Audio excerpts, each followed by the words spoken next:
With News in 5, I am Clifton James. Firefighters in Hong Kong are working for a second day to put out a large blaze at a residential complex that has killed at least 83 people in the Chinese territory's deadliest and most destructive fire in 60 years. Officials said on Thursday that flames in 4 buildings in the Wang Fuk Court housing complex, located in the Tai Po neighbourhood, has been extinguished and fires in the rest of the site were under control. But rescuers are still racing to reach people feared trapped on the upper floors of the complex. Hong Kong Chief Executive John Lee said contact had been lost with 279 people early Thursday.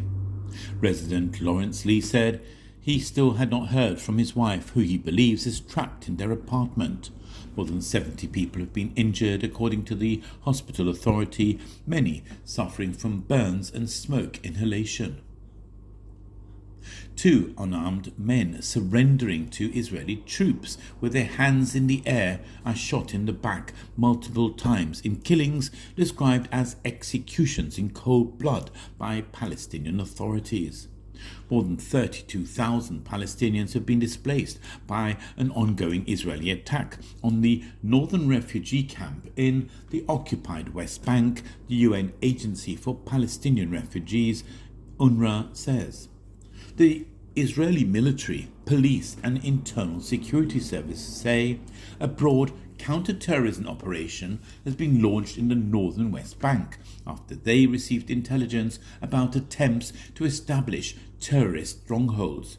An Israeli Apache attack helicopter has fired missiles in the direction of residential areas as part of the assault on the occupied territory, the governor of Tubas Governorate says.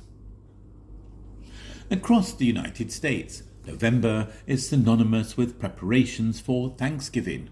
Classrooms and public areas are decorated with warm, earthly toned cutouts of turkeys, English settlers, the Pilgrims, as they were known, who made a new home in a country new to them, and Indians with colourful feather headdresses and vests made of construction paper.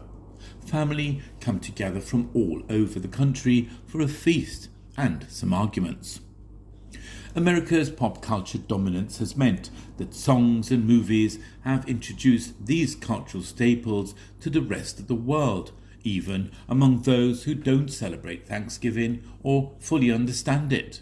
But to millions of indigenous Americans, the story of Thanksgiving is also closely intertwined with their history of invasion, occupation, displacement, death and devastation that their communities faced as waves of settlers arrived and took over what is today the United States.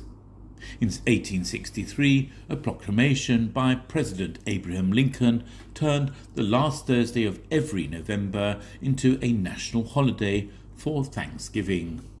South Africa's President Cyril Ramaphosa has described as regrettable the announcement by US President Donald Trump that South Africa would not be invited to take part in next year's G20 summit in Florida. In a social media post, Trump said South Africa had refused to hand over the G20 presidency to US Embassy representative at last week's summit in Johannesburg. Therefore, at my direction, South Africa will not be receiving an invitation to the 2026 G20, which will be hosted in the great city of Miami, Florida next year.